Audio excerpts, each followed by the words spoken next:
Hi, this is Jennifer Vanderputten from English 591. I read an article titled An End of an Era, How Ringling Brothers Finally Came Around to Ending Its 145-Year-Old Elephant Act. After nearly a century, Ringling Brothers and Barnum and Bailey have agreed to phase out elephants from their performing acts. This has come after many decades of fighting from animal rights groups such as PETA, who have brought to light the cruel mistreatment of animals during their long time in the circus. Alana Feld, the executive vice president of Feld Entertainment, who owns Ringling Brothers and Barnum and Bailey, cited changing public opinion as the primary reason for the change. She's quoted, "There's been somewhat of a mood shift among our consumers. A lot of people aren't comfortable with us touring with our elephants," as well as referenced anti-circus and anti-elephant legislation that would be costly to battle in every jurisdiction the circus visits, which is 115 per year. Opposition to elephants in the circus has been mounting for years, and it was really kicked into high gear this year when Los Angeles County banned traveling circuses from using bull hooks and other implements which were designed to inflict pain and train elephants to perform.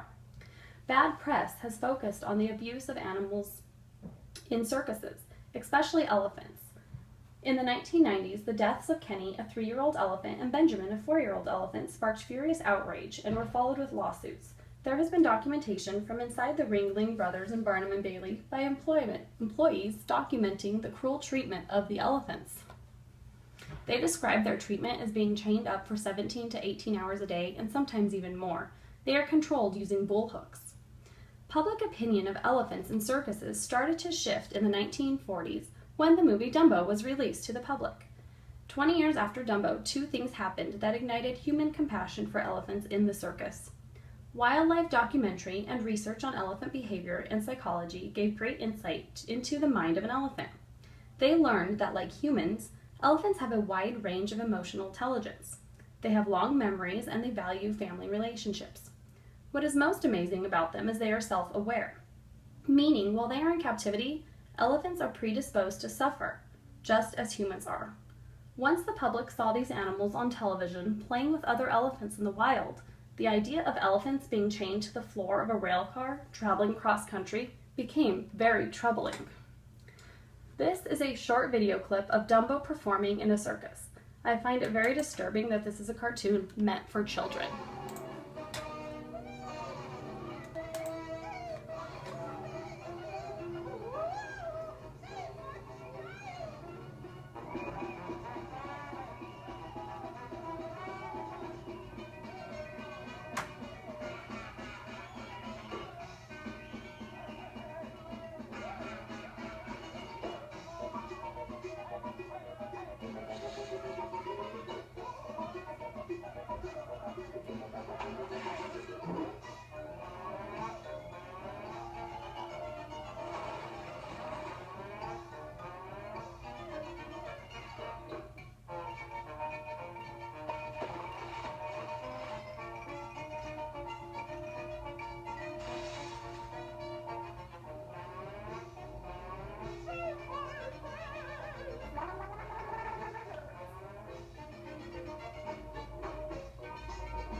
Like the public, I agree that elephants do not belong in the circus. I am an animal lover, so naturally, animal abuse has always bothered me.